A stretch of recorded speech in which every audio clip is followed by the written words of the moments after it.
is Jessica Revelis. My background is in writing and marketing. So everything now, it's a really interesting time now for writers because content is king, and there is so much content ballooning every day and cropping up on social media across all platforms. So I primarily write for all different marketing channels.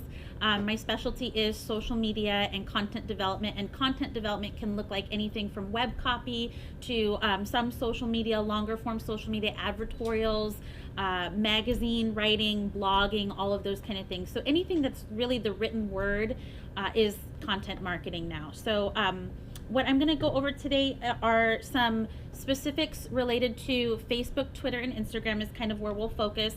I will touch on a couple other platforms and definitely welcome your questions.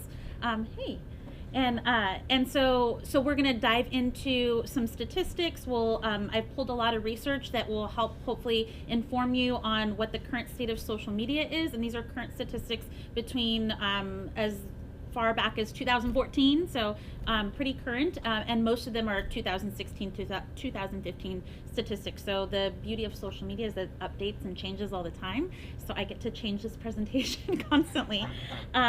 So that's a little bit about me. I'm just going to breeze through my the introductory slides of my presentation that give you some of my background, because I think you can find a lot of it online. It's on my website, and I really want to get to the meat and potatoes of what we're going to talk about today. I'm actually really excited. It's a small group. I tend to do better with small groups because I like the interaction, and we can have a great Q&A, and interrupt me as long as you don't talk over me. Just if you want to raise your hand if you have questions, and I just ask that you wait till the end of me finishing the slide, and then I can address questions as we go along. I'll also be asking you questions. So I have a teaching and instructional design background, so I like to involve people in my presentations as much as possible, which is usually possible with a smaller group. So here's the official title for today: what you need to know about social media as a startup. So how to stand out, build a following, and leverage social selling. And we're really going to focus on that social selling because I think for small businesses, for entrepreneurs, that's really the goal, is you want conversions. So this is just a little bit of my background. Again, it's available online. I have approximately almost 15 years of experience in integrated marketing. So I say integrated marketing because that includes all the different channels: PR, social, content, and web, influencer marketing or affiliate marketing. It kind of covers all the different channels that there are. And then I specialize, like I said, in social media, advertising, some publishing, and instructional design. A lot of the examples that I pulled from today are going to be specific to my niche industries that I work with, which are primarily fashion, beauty, health and wellness, and lifestyle. So you will see a lot of that just because those are kind of at my fingertips, those examples. These are the different things that I do. You can see that on my website as well. These are some of the fashion and beauty clients I've worked with. These are more of the academic and nonprofit clients that I've worked with. These are partners in Cal State Fullerton. I've been asked back a second time by Philip, which is awesome. We met in an entrepreneurship panel about 3 or 4 months ago, I think, on campus through Charles Setta's coordination. So that was exciting. And then some other partners, a women's group and a co-working space that partner with me. A couple other partners here, a couple nonprofits and magazine. And then these are memberships, places that I belong to. I do a lot of work to promote women entrepreneurs and women professionals. Of course, I'll work with anybody who's interested in building a startup and needs mentoring, and especially in the area of marketing and social media. But I do have a focus on empowering women and girls. So if any of these, I like to include this membership side because sometimes people don't know, and women might not know about resources available to them. So these are some organizations that I think are really doing great things. So let's get to it. So the case for social media. So there's a few slides on kind of building a case for social media. So social media has completely changed the way that we do business and the way that we consume content and also deliver content.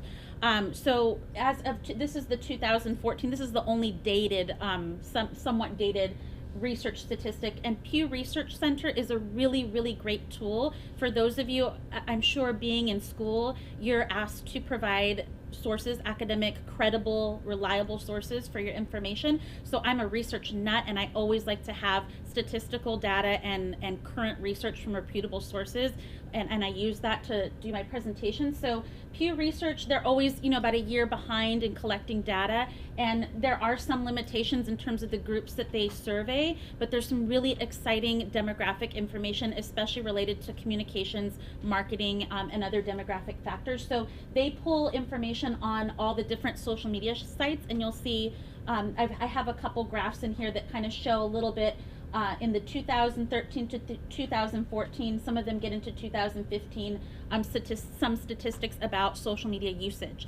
So 71%, a little over 71% of adults internet users, which is a little more than half of our entire adult population, are actually on Facebook. So Facebook has the biggest market share still by far. Instagram comes in a close second, and then it's Facebook, Instagram, and then Instagram and Twitter kind of run neck and neck, and then LinkedIn and Pinterest, or Pinterest and LinkedIn, I'm sorry. So LinkedIn is kind of last on the rung. And then 52% of online users, so 52% of that 71% are using more than one social media platform. One nice slide question for you. Sure. Do you have statistics on it by age? Because I suspect the millennials are probably yes. using them, I guess. That's a great question. I believe I have a little more on millennials, and actually in April of this year, 2016, millennials eclipsed boomers by just over 1 million. So we're at about 76 million millennials. So 18 to 34 is how Pew characterizes millennials, and then the boomers are just like 1.5 million under that. So that just happened in April. I don't know if I include that stat in here, but yes, that's very relevant. And Pew has more data on demographics. If you specifically Google millennials surpass boomers, you'll find the most current article from April, and it goes into, it's not for this presentation, but it does go into quite a lot of detail about that. Did that help answer your question? Oh, yeah. Okay, great. Okay, so there's that.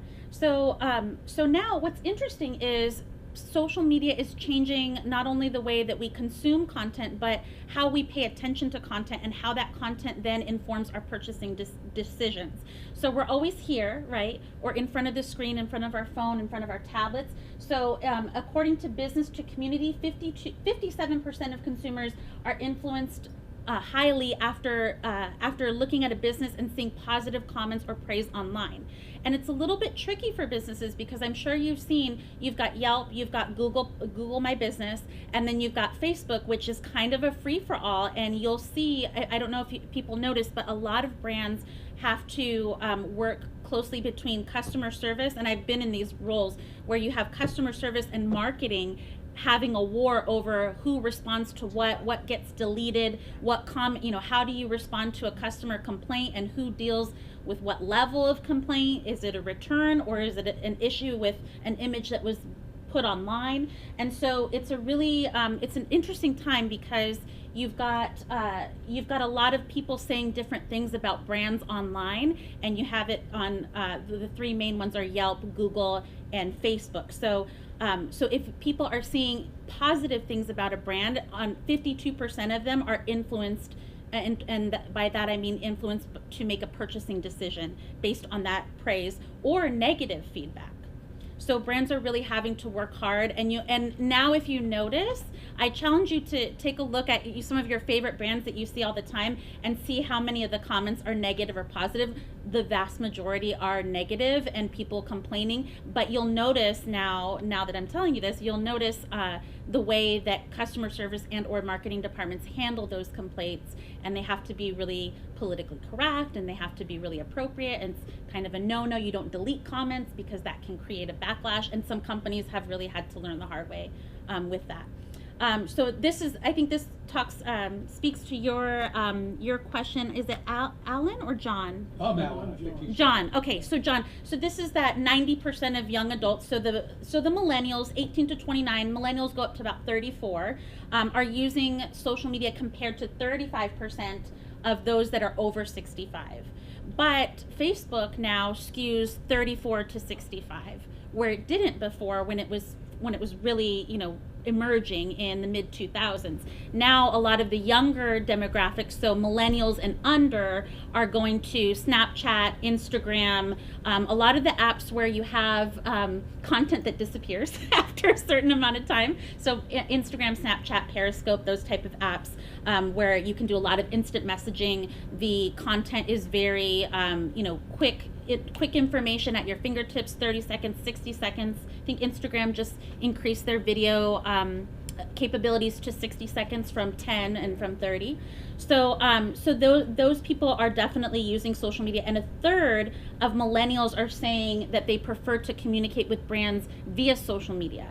So now you get people shopping for things online before they buy it, and then interacting with customer service or looking at Yelp reviews or somehow going online through social media and accessing information about that product before they make a decision. So our consumers are a lot more informed now today, and they're having a lot of different touch points before they even make a purchase, which is really interesting. Mm-hmm. Will you also be talking about what channel people do make purchases on? For example, with Periscope and things that actually disappear within 24 hours, I don't know if do people actually remember that? Do people actually make purchases, or does it kind of have to be stagnant, like on Facebook for a period of time? That's a great question. I will speak to that. We'll focus, what I'm focusing on in this talk are the platforms where you can monetize. So Facebook, Instagram, Twitter, and Pinterest, which I don't go into Pinterest in this one. It's a whole other beast of a presentation.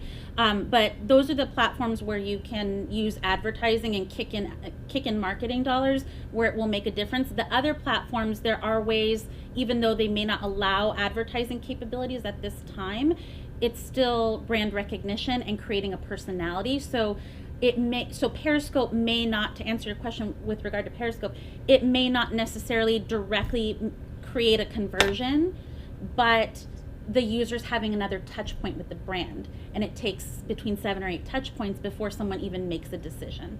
So it's kind of a foggy answer. Okay. Yeah. So these are some of the benefits of using social media, and you can see this is that chart on the right has the frequency of social media site use across the board. So you can see Facebook really has quite a big of market share, and then Instagram, Twitter, Pinterest, LinkedIn. And so the benefits are improving your SEO rankings, which is search engine optimization. And again, that is another topic. But basically, the more pages that you have online where you have strategic, meta descriptions and metadata describing what it is your products are, that use keywords, you use hashtags, the more pages that you have beyond your website. So if you have various social media platforms, the more SEO clout that you have. So you're building your ranking up in Google so that you rank higher if you do it right, which is another topic.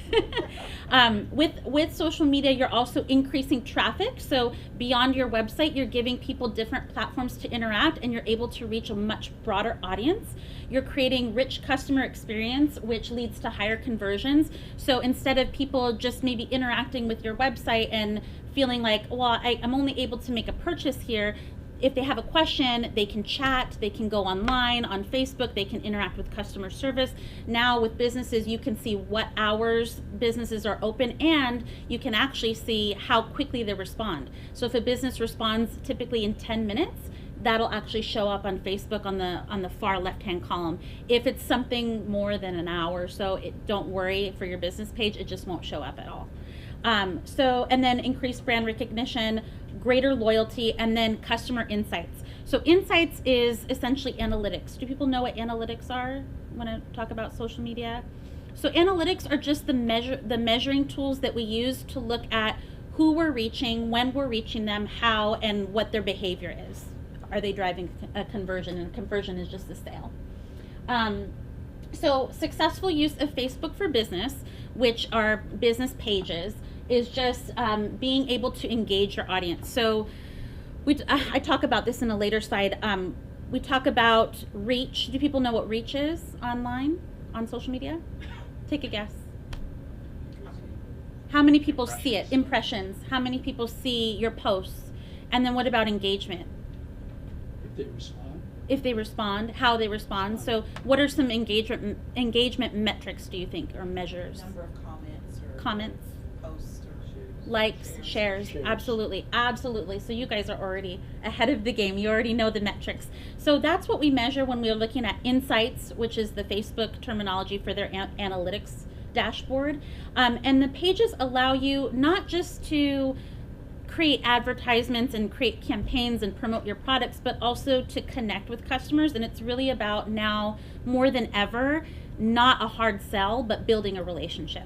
So people, you know, they don't respond to direct mail in the same rates that they responded to in the 50s and the 60s and the 70s, and even, you know, later than that. People really respond to relevant, timely content that's personalized as much as possible, and that's inbound marketing. So that's drawing customers in to you being able to tell a story about your brand and make some kind of emotional or sensory connection with that person, so they feel like maybe they belong to your community or they associate with your brand. A great example, as you probably already have know, is Apple. So in essence, you can buy another computer. You could go buy any computer and spend hundreds of less, you know, on like this Toshiba, for example, than a MacBook. But the MacBook is cool. so you're subscribing to this cool factor and all the cultural iconography that's behind that. And that's what branding and marketing is, and building relationships. So creating community, building relationships. So this graphic just kind of walks you through some different things that you can do on Facebook pages. So these are interesting. So Facebook, last Wednesday, they released their Q2 2016 earnings report. And so now they are at, and last quarter, I think they went up about 0.4 billion. So they're at 1.7 billion monthly active users. Can anyone guess what monthly active users translates to? It's a little tricky. What is monthly active users, do you think? What does that mean? If they go on maybe like so many times per month, I guess. Yeah, just about. So it's actually a monthly active user, it requires one interaction, one login to the site. And they actually changed this because it used to be that Facebook about 2 years ago measured monthly active users by whether you logged in and or interacted with an app or another website where you log in with your Facebook identity or your Facebook credentials. So that they decided about a year and a half, 2 years ago, that doesn't count anymore. And so they're measuring, which I think is good, because they're measuring more tightly who their audience base is and how they're interacting with the platform. So you actually, to be a monthly active user, you have to log in at least one time to Facebook to count. So they've got over 1.7 billion MAUs is what it's called, and then 1.5 separately on mobile on top of that. Their sales have kicked up into over 6 billion for the quarter, Q2. So what's great about that is, let's leverage, as small businesses, as entrepreneurs, and advertisers, let's leverage those interactions and create campaigns that are going to draw attention to your brand. So that's brand recognition. And then, of course, increasing engagement, which yields, hopefully, conversions. Mm-hmm. And then quarters are like every 3 months, correct? Right. Yeah. It just came out last Wednesday. Right. So Mm-hmm. they made 6 billion in a quarter. In a quarter. It's a little nutty. It's a little nutty. So yeah, you'll see. So if you follow it, you can access the earnings report. I found the statistics on CNN Money and then traced it back to the earnings report. It's public information. Okay, so for entrepreneurs, Facebook offers a lot of free tools. How many people here? Well, how many people have a business concept already that they're exploring, they're in business? Okay. And then how many of those people do you have Facebook business pages? Oh, just about everybody. Okay, great. So how comfortable are people? Have you used the pages? Have you posted? Have you done ads? You can chime in. It's a pretty good return. I spent like around $10 to do a Facebook advertisement, and my return on my investment was ridiculous. I sold 2 items from what I sell, and I was able to make a lot of money just by those $10 I spent. Wow, that's an awesome success story. What's your business? I make custom made cakes.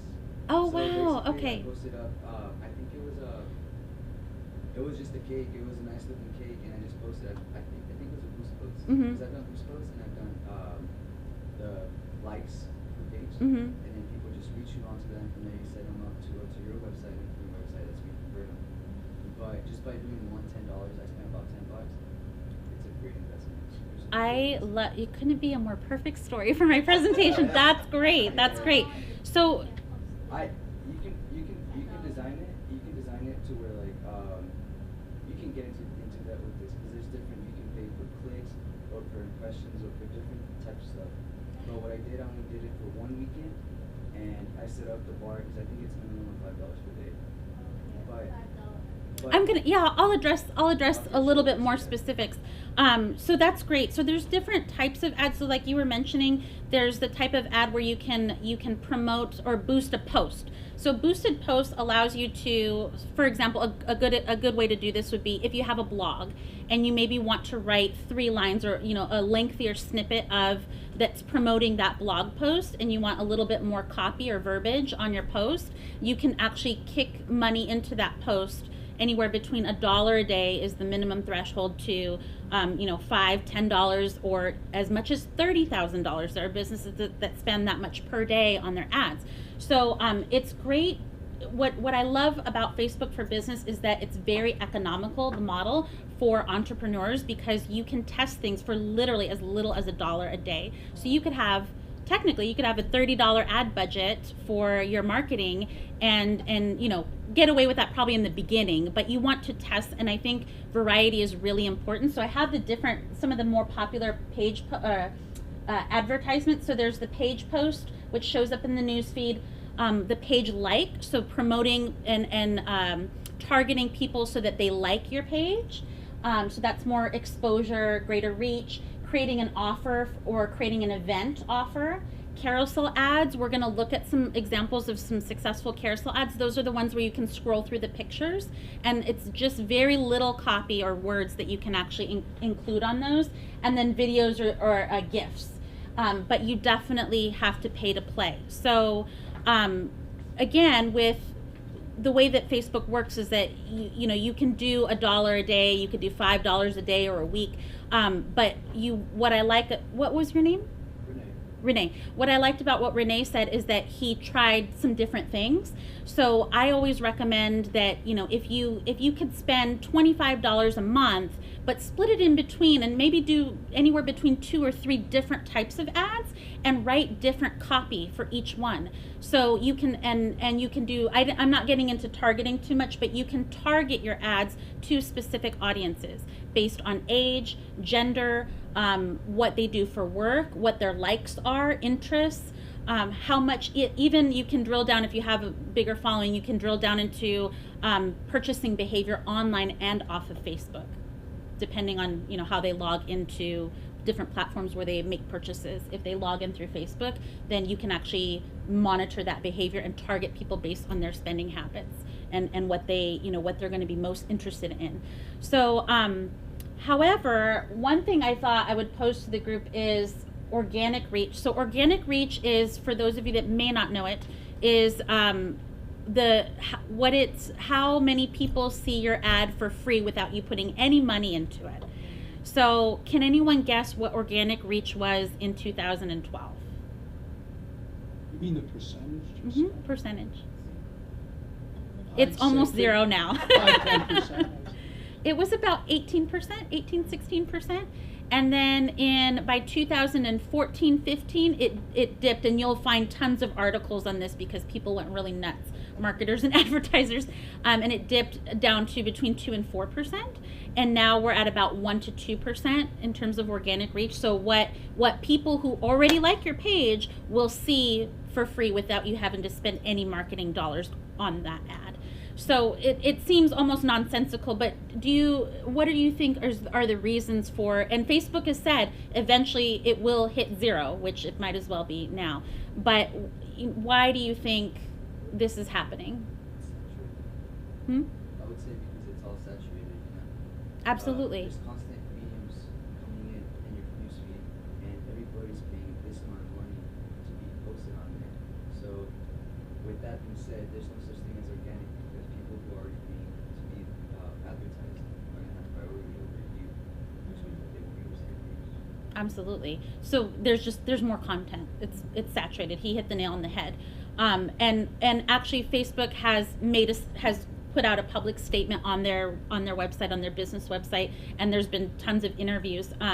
But this is just like a little snippet of what Brian Boland, who's in the ads and product marketing, has said about it. And so typically he's saying for an average person, on average, there are 1,500 stories or posts in your newsfeed that can show up for just an average user. If someone is kind of going crazy and they like a lot of pages, and he didn't quantify how many pages that could be, there could be up to 15,000 stories or posts that you could potentially see in a day in one single usage every time that you log on. And so what their algorithm does now, and they've changed their algorithm recently, and as you probably notice, Facebook changes the algorithms all the time, and they don't say anything sometimes about it. And actually, fairly recently, something changed with the business page. I don't know if you noticed, but now you've got all your about and informational sections for your business on your left-hand bar as a column, which I like it. I think it's a nice it's aesthetically appealing. But so what they do is they have an algorithm now. It's very sophisticated, and it uses machine learning to essentially adapt how you behave on Facebook and off of Facebook on the platforms or websites that you use your Facebook login to log into. So it collects all that data about you and uses literally thousands of factors to influence what stories it shows you. Kind of creepy, but the whole point, what Facebook is, how they position it is, they are a money-making machine, and I think that's what people take issue with, but what they position it as, we want to show you the most customized feed as possible, and we really want to show you what you want to see. So if you, for example, are not interacting and not engaging with posts, you'll see less and less from that brand.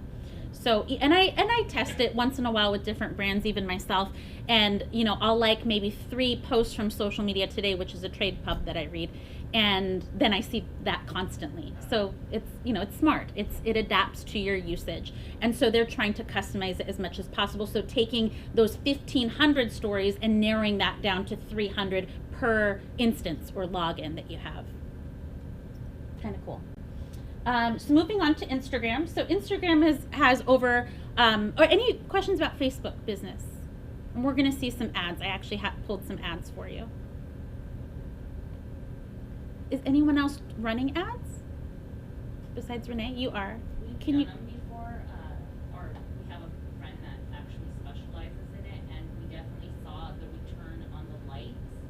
But we actually haven't paid in a long time, and our stuff has grown pretty much organically. Mm-hmm. I think our Facebook page has almost 9,000 likes right now. Wow. And I think he did a couple, maybe like 2 or 3, just $1 here or $5, but we definitely did see a boost Mm-hmm. when we. Is it the hiking challenge or Yeah. okay? The hiking, Okay. forget it. My business is boring in comparison. No, but I mean that has even the potential to go viral in some capacities. It's gone viral. Like some of the messages have gone viral on their own, and it just depends on what we post. And I kind of see what's more popular than the other. So. It's a little hit and miss.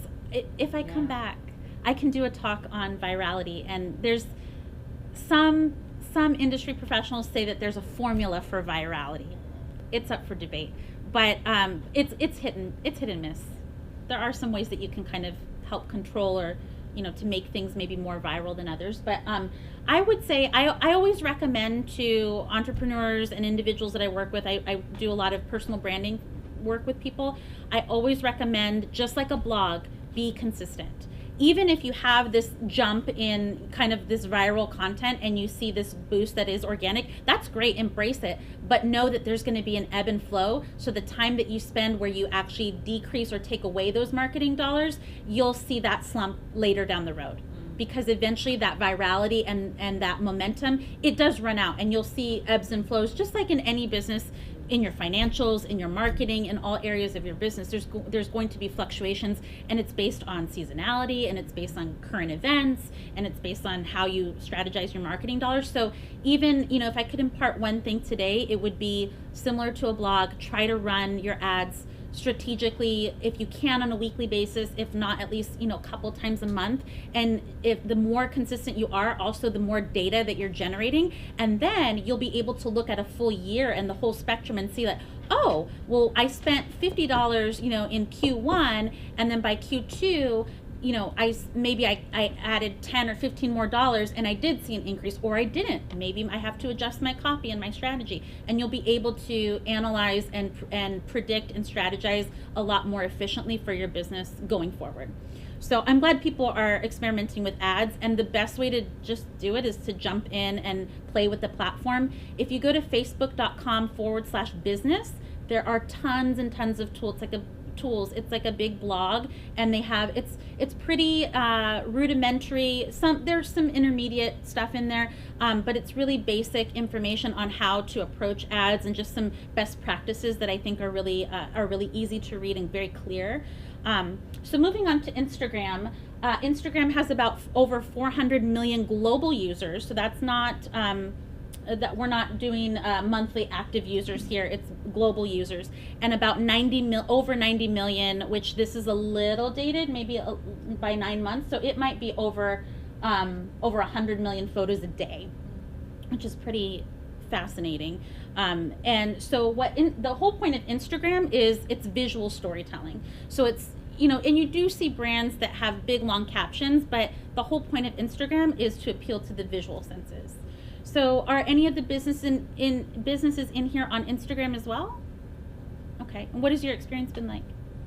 We have over 30,000 followers. Wow. And over 150 hashtag 52 Hike Challenge photos. That's amazing. amazing. That's how we have pretty much blown up. It's all been through Instagram. We meet people on a monthly basis, and we ask them, how did you find us? Instagram. Because we the built hashtags. virality. Hashtag hike 1 of your 52 hike challenge, 52 photos per person per year, and then now it just has blown up. Multiplied and multiplied. Yeah. Wow, how long have you been in business with that A year and a concept? half. That's Oh, that's incredible. Yeah, It's great. it's unbelievable. I mean, we can't even believe How many people are running it? just him and I, and we have some curators helping us, but it's really just him and I. So exciting. So, you know, after we're done, I would encourage you, for those of you that are having success, approach me. And for those of you who aren't having success or who have questions, approach me. So pretty much everybody, because, you know, I'm really here to help you leverage social media the best way that I can. This is just the tip of the iceberg. I could go on and on. So definitely let's talk after this as well about individual projects. Also, Mhm. I think I found out like yesterday on Instagram you can actually have a button where it's like contact me now.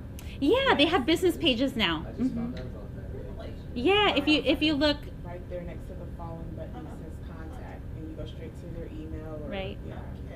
not everybody has them. They're business pages. And Facebook's bought Instagram, so the same. So I don't have to reiterate too much. The same type of advertising and ad targeting that you do on Facebook, you can do on Instagram. So you can target based on geo, sex, and income and interest, and all of those same things. Okay, this just reiterates Instagram is all about sharing content, telling a story through visual imagery. Emojis and hashtags are really popular on this platform, whereas Facebook, it's really not as much. Maybe some emojis, but you don't really use hashtags as heavily on Facebook. They're not as searchable. But Instagram and Twitter, of course, as people probably know through experience, is really hashtag heavy. So that's how you find information and insert yourself into relevant conversations, hopefully that are about your business, so that you stay on brand and you stay within kind of the realm of your niche. And then there's about 200,000 monthly advertisers reaching out to customers now on Instagram after they rolled out the advertising platform, I believe in early 2015. Okay, any questions about Instagram? I put a lot of emphasis on Facebook because I really think that's where businesses need to be. Okay, All right, so going into Twitter, so as of March of this year, Twitter's at just under Instagram. So Instagram has really exploded. I'm actually surprised Instagram's not a little bit higher even. So 320 million monthly average users. 79%, almost 80% are actually outside of the US. This was a fascinating statistic that I came upon last week that I didn't know. And across 35 different languages, which is pretty cool. And then kind of like what I said earlier, the vast majority of people, if they're coming into contact with a brand on social and it's a positive experience, they're much more likely to go back to that brand and like the brand, purchase from the brand. And now also kind of going back to Facebook, if you've noticed, I'm sure, if you have a friend who likes a brand, so say your best friend likes Lululemon, well, if you happen to go onto Lululemon or something related in the fitness or athleisure category, you'll see your friends that like also Lululemon. So kind of subconsciously, it's conditioning you to like Lululemon, and a lot of people will click that like. Facebook makes it very easy for you to do that. And then the recall, comes back when you're making purchasing decisions. And then, 73% of users feel better about a business if they see that they're on Twitter and or more than one social media channel. So Twitter has been there's a lot of interesting things happening with campaigns with Twitter. I don't know if anyone's experienced this, but I brought these books. And so I taught several social media marketing classes at FITM, the Fashion Institute downtown, a couple quarters ago. And I brought these books because they're just phenomenal reads, so I'll pass them around. Think Like a Rock Star is, this is really interesting. He uses case studies, Matt Collier, to demonstrate the connection. His hypothesis is rock stars have these effortless brands that they create because they create fans, not followers. So followers is all about monetizing and trying to get people to buy your product. Fans will do the publicity for you for free.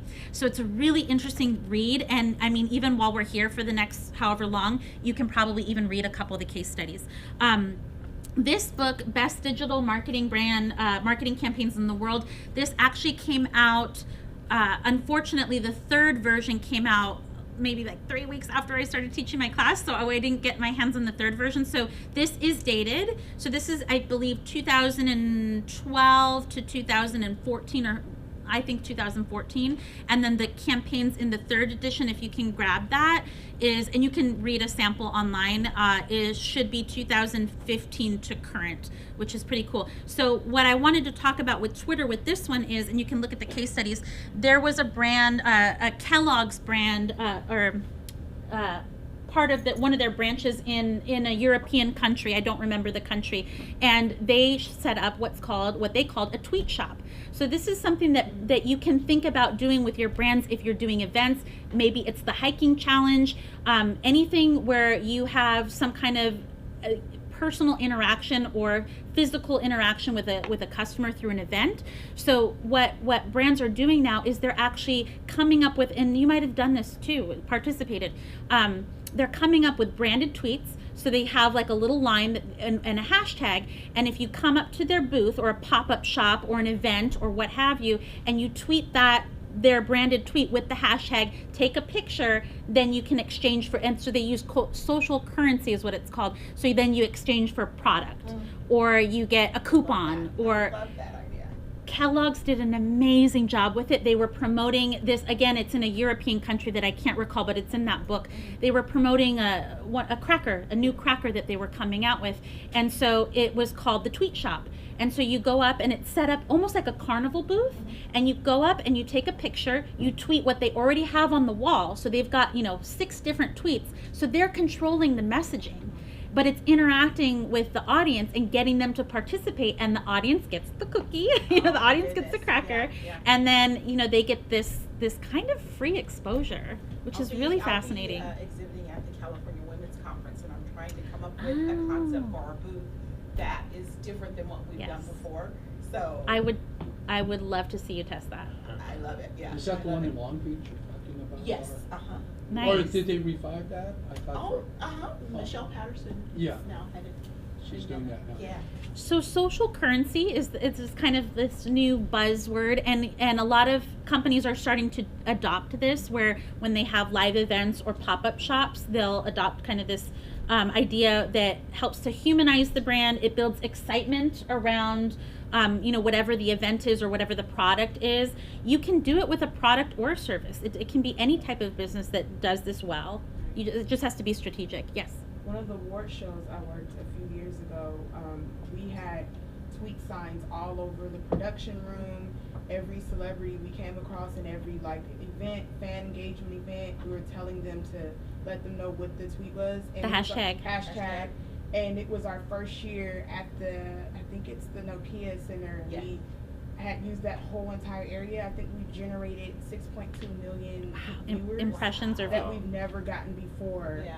The day of the show, because everyone was incredible. interacting all weekend long via Twitter. It was insane how crazy people go that room crazy was. over hashtags over live. Hashtags, it was insane. How do you see how many people are interacting with the hashtag? We had an analytical dashboard. Hashboard. Someone was sitting there seeing the numbers come through, seeing which hashtag was being used the most, and then we were going in there trying to create more stories using that same hashtag just to keep it jumping out. Yeah.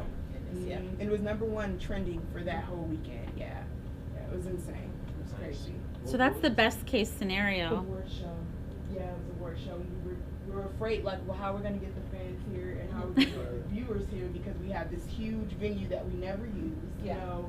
Everything is new, and we're so afraid that everything was going to go down between the sponsors who put money into it, all of that. So that was it's based on viewers. So we went crazy. And your analytics dashboards will show you so much, but you have to feed them. You have to put the work in, whether it's the advertisements or posts, and really, and their marketers will document it and do reports, people that are really fastidious with it.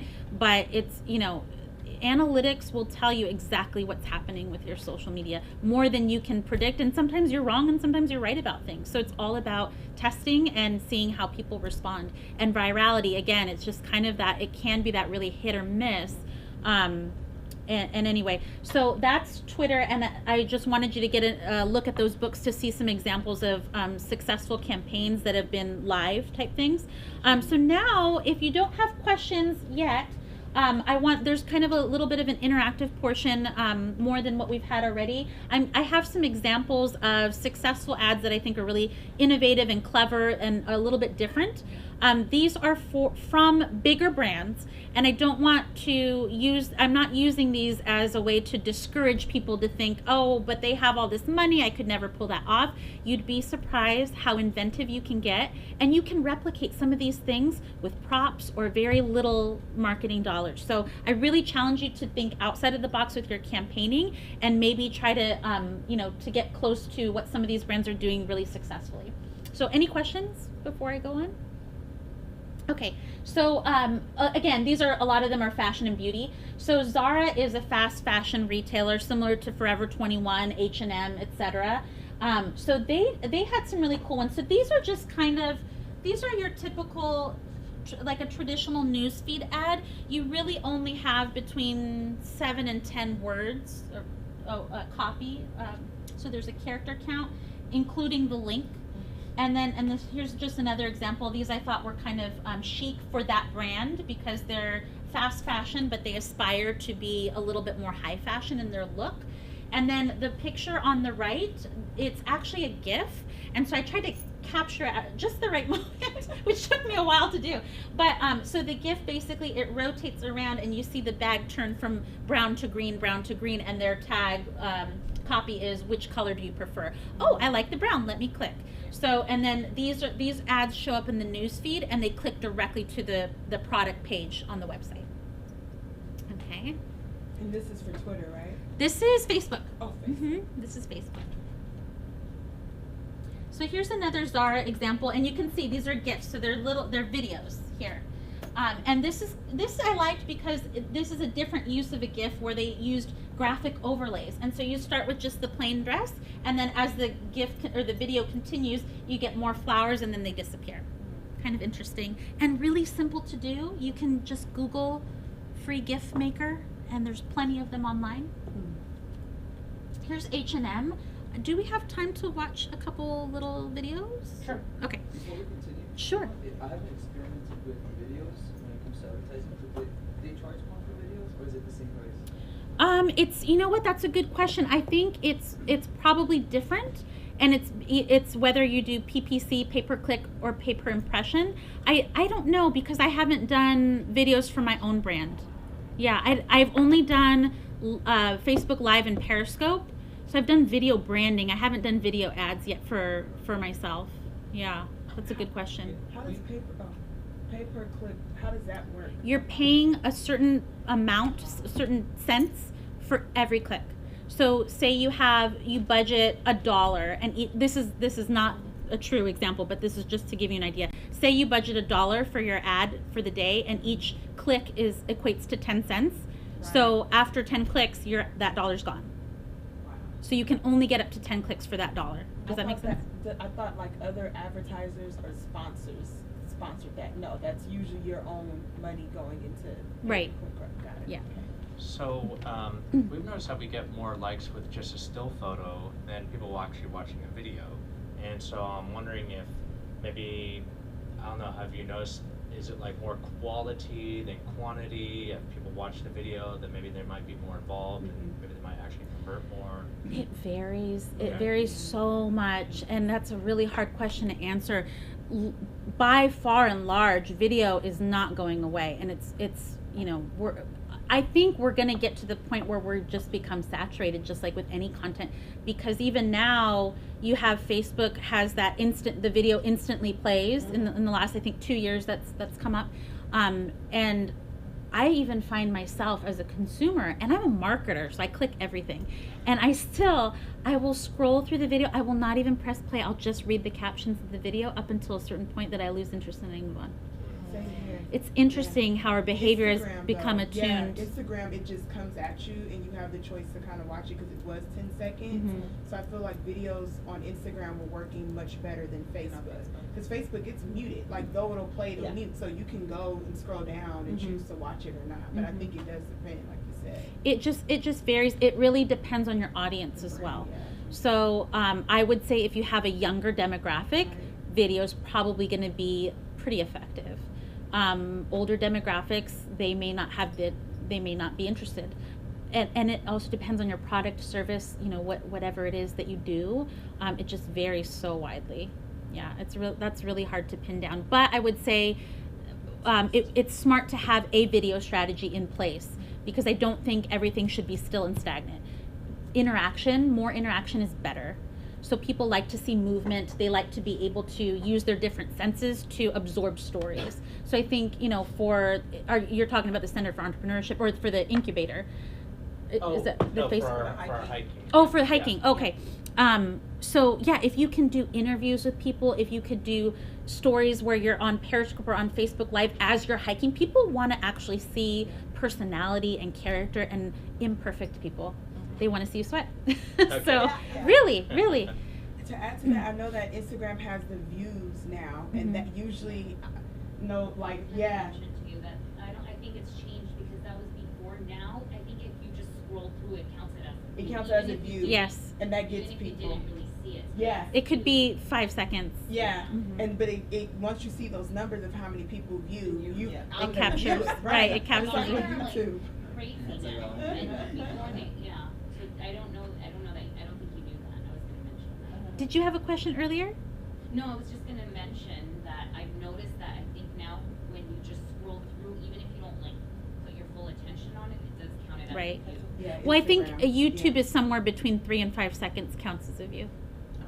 It might have changed, but at least when I was doing a lot of influencer stuff on YouTube, that was 2014, and it was between 3 and 5 seconds, I believe, somewhere Now, in there. Instagram, it's like the second you're Right. it's like boom, yeah. If it's 5 views, I won't watch it. If it says 900 views, I'm watching. Isn't Yeah, that they got sad? you. Yeah.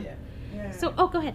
In comparison, when it comes to like advertising from Facebook and YouTube, what's the price difference between advertising on YouTube and advertising on Facebook? YouTube's a totally different animal. That's another big discussion, because from what, in my experience, I've done a lot of what's called influencer marketing, where you're dealing with professional Instagrammers and YouTubes who have a cult following, and they get paid tens to hundreds of thousands of dollars for ad promos, for them to do a branded promotion and talk about a product. So it's pretty different. That's influencer advertising. If you're talking about advertising in terms of like the commercials that happen in between when you're watching videos, that I don't know. I haven't run those type of ads. They're definitely outside of the scope of a small business. Yeah. Does that answer your question? Yeah, it does. Okay. Go ahead. Video is the biggest thing in run ads has to do with length of the video, because attention span is max mid. Absolutely. I think that's where the gifts are really coming in, and they're being successful, and because people are able to watch that 3 or 5 seconds or 6 seconds of the bag turning from blue to green or brown to green. So I think I don't know, have people seen the GIF ads on their feeds at all? Maybe take a look at. That, like, just do, like, Yeah, they just loop. They just they're loop. really cool. I haven't played with them yet, but now I'm gonna download an app. They're pretty fun. They're pretty fun. So yeah, and I guess just to touch on one more element that Philip was kind of touching on, was in terms of when you're thinking about your big scope of branding and strategy, you do want polish and you do want some rough edges too. Because people want to, again, if you're building relationships, they don't want to see a perfect, shiny bow wrapped around everything. They do want to see that you have personality and character, and that you stand for something, that you have a mission and a vision, and of course keep it professional as much as possible. You're not going to go crazy on on your videos, but people want to see elements of real life, because that's what ties them into being able to relate to your videos and your interviews. And I think, and we can have discussions offline about this, I think that's what Periscope did so brilliantly when it came out about 1.5 years ago, was that you get that live element of citizen journalism. You could be anywhere in the world and you can report on things, or you could just go behind the scenes, you could do Q&As, you could record anything, and it's live. It's definitely unfiltered. So and then obviously Facebook Live has capitalized on that as well. Okay, so this is a YouTube campaign. I just thought it was really cleverly done. So these are things that you can do if you have a YouTube, or you could do it in kind of a rough cut with Periscope or even live. But really the only sophisticated thing is the dual panes that you have with the 2 videos playing at once. But that's such a simple thing to just follow these models. And what's interesting is that H&M is a fast fashion retailer, so it's very inexpensive clothing. Oh my, okay. And here, let's just pick this up.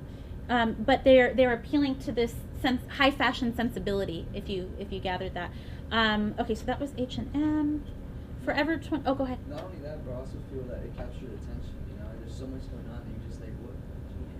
It's a story. Yeah, it's just amazing. And emotion. That's what hits millennials. If you want to sell to millennials, it's all about emotional branding. Like, they know that we have to kind of make a connection to it somehow. So like with like the girls laughing and drinking Slurpee, we're like, oh, that's us. Like, like with them being happy and kind of looking like, that's the way we kind of interact. So we have to see ourselves wearing those things. Reflected, right.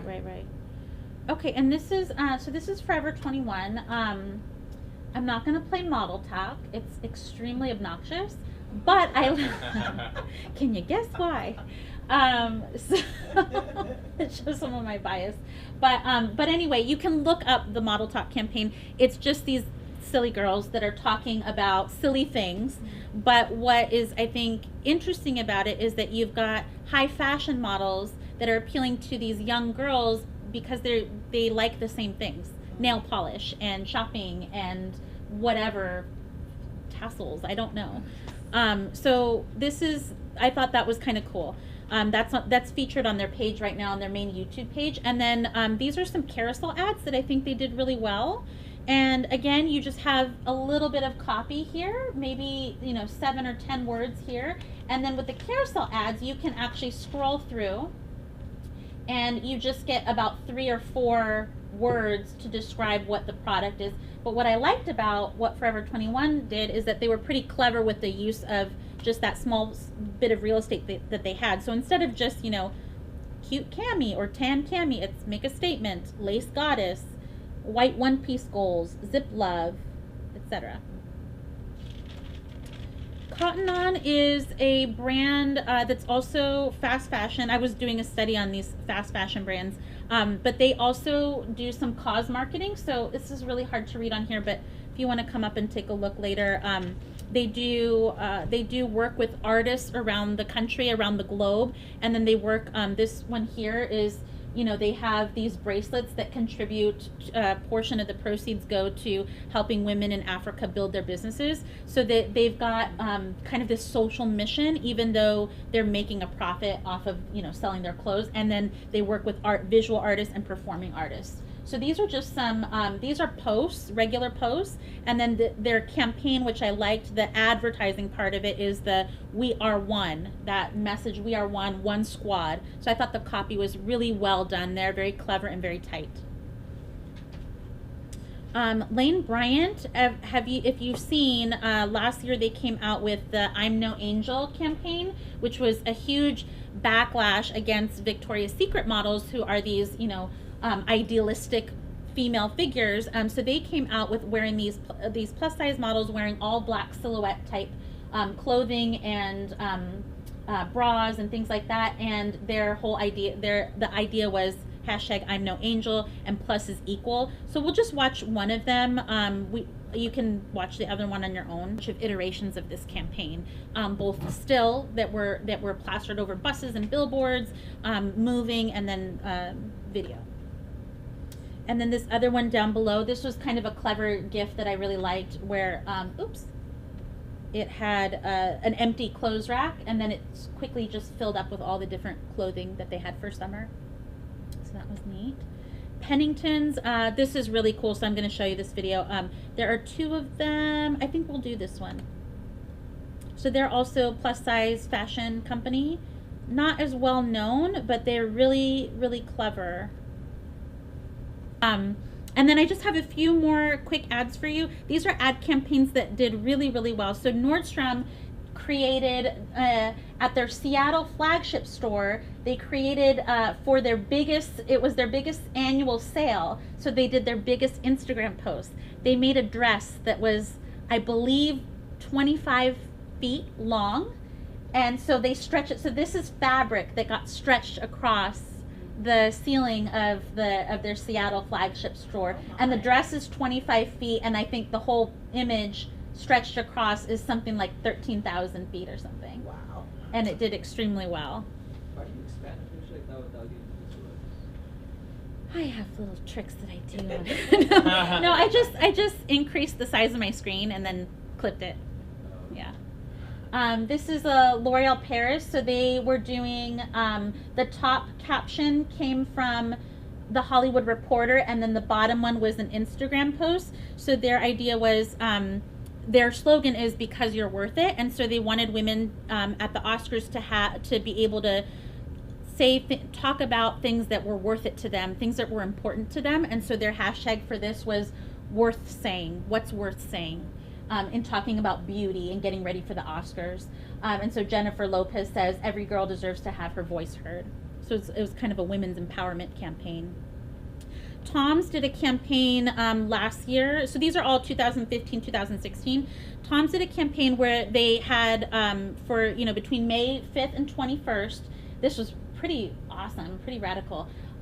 If you took a picture with no shoes, which they're capitalizing on the idea of people already take pictures of their feet. I never understood why, but they take pictures of their feet, bare or not, and if you take a picture with your bare feet and hashtag "without shoes," they will donate a pair of shoes. Just like when you buy a pair of shoes, they donate a pair of shoes. So theirs is, again, around that social mission. Did anyone see anything like this from Tom's when it came out? No? Yeah, you saw it? Yeah, they ended up, oh gosh, they ended up donating 2,000 296,000 shoes, almost 300,000 shoes in just that less than a month period.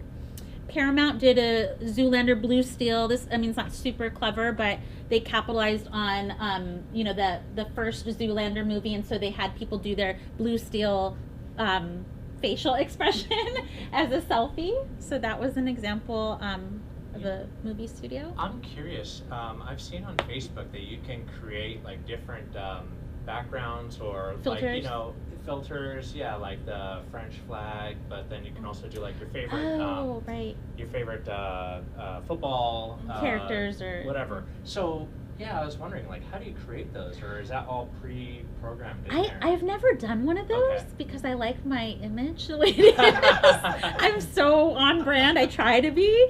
So I've never done that, but Okay. I've seen people do it. I think it's just an extension that Facebook has that you can. I've seen people they'll post it and then it posts the link so that you can click the link and have it generate it automatically. Okay. Yeah, but I think it's just an extension on Facebook. Yeah.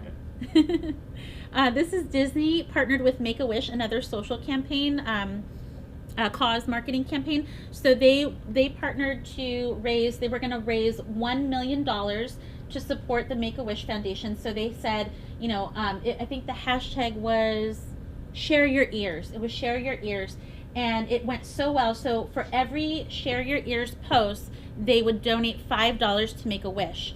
And the cap was $1 million. So it went so successfully that they actually capped it at $2 million. So they doubled their spend on that.